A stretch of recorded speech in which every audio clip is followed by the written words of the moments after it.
Namo Buddhaya. Halo semua, perkenalkan nama saya Jusalin dengan nomor pokok mahasiswa 2141003 dari kelas 1 BUMD Universitas Internasional Batam. Hari ini saya ingin menjelaskan mengenai karma dan kelahiran kembali. Silakan simak penjelasan berikut. Terima kasih. Yang pertama yaitu pengertian karma. Karma berasal dari bahasa Sanskerta yang berarti perbuatan yang diikuti oleh kehendak atau niat. Dalam agama Buddha, sebuah perbuatan dikategorikan sebagai karma bukan karena itu hanya perbuatan saja, tetapi perbuatan itu harus diikuti oleh kehendak atau niat baru bisa diklasifikasikan sebagai karma.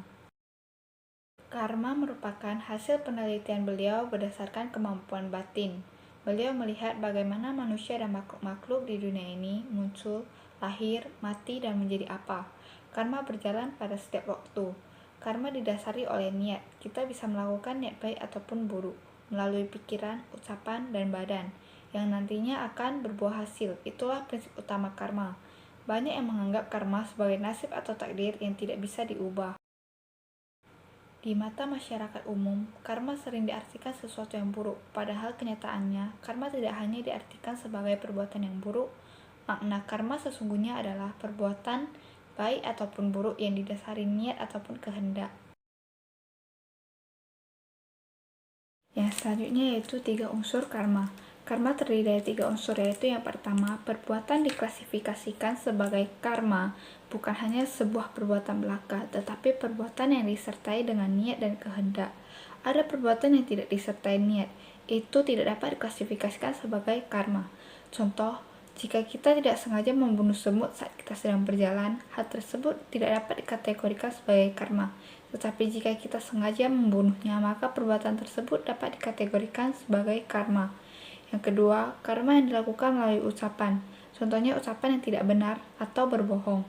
Yang ketiga, karma yang dilakukan melalui pikiran, meliputi pikiran yang negatif ataupun positif. Contohnya, saat kita bermeditasi, pikiran kita tidak fokus dan lari kemana-mana.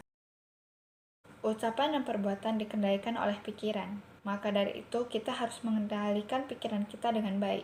Ketika kita mempunyai pikiran yang baik dan positif, dan kita mengalami permasalahan, maka kita dapat mengambil sisi positifnya.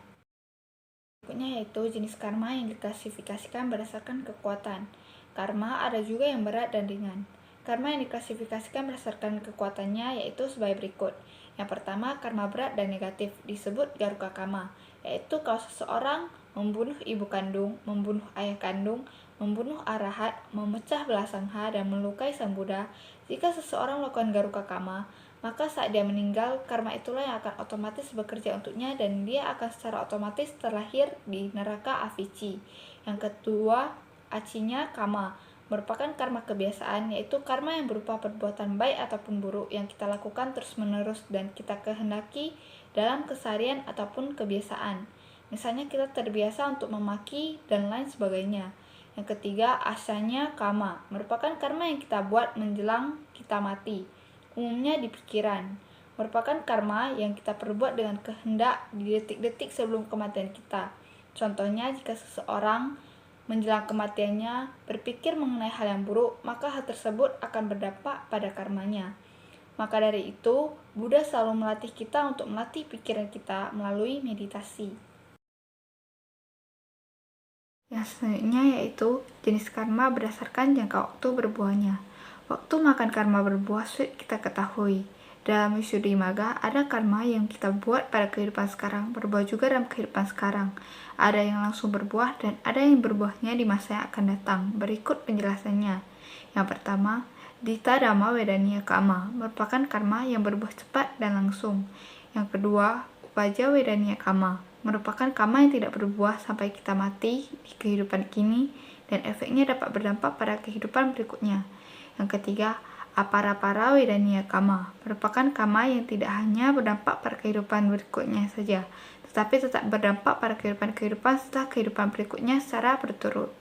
Yang keempat, Ahosi Kama, yaitu karma yang tidak ada efeknya lagi atau tidak berhasil.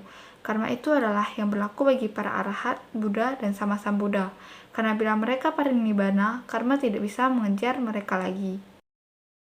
Jenis karma yang selanjutnya adalah jenis karma berdasarkan fungsi. Yang pertama, Janaka Kama, merupakan karma yang berfungsi untuk mendorong dan menentukan kelahiran suatu makhluk ataupun potensi. Karma yang mengatur kita menjadi apa, mengapa kita lahir, hidup berapa lama, dan lain sebagainya. Yang kedua, upatah mbaka kama, yaitu karma yang memperkuat dan mendukung suatu keadaan. Kama yang fungsinya untuk memperkuat, menambah janaka kama, jadi hasilnya bisa menjadi besar, kama yang searah. Dan yang ketiga, upapilaka kama adalah kama yang melemahkan suatu keadaan, kama yang fungsinya mengurangi kekuatan janaka kama yang arahnya berlawanan. Contohnya perilaku kita saat ini yang dapat mengurangi karma yang sedang berjalan pada kita. Dan yang terakhir, upagataka kama adalah kama yang berfungsi untuk menghancurkan kekuatan dari janaka kama, ataupun bisa disebut sebagai karma penghancur. Karma penghancur sendiri terbagi lagi menjadi dua. Yang pertama itu karma penghancur buruk atau negatif, merupakan karma yang mematikan kita ataupun biasa disebut karma pembunuh. Yang kedua, karma penghancur positif. Salah satu contohnya yaitu ketika bermeditasi, seseorang mencapai tingkat-tingkat jana lalu meninggal dalam keadaan tersebut. Dengan belajar hukum karma, kita mengetahui apa yang perlu atau tidak perlu kita lakukan, karena masa depan kita dari hari ke hari tergantung dari karma kita. Yang dapat kita lakukan salah satunya membentuk karma baru dan baik di kehidupan yang kali ini. Sekian penjelasan saya mengenai karma dan kelahiran kembali. Mohon maaf apabila terdapat kesalahan. Semoga video ini dapat bermanfaat bagi kita semua. Atas perhatiannya saya ucapkan terima kasih. Anumodana Namo Buddhaya.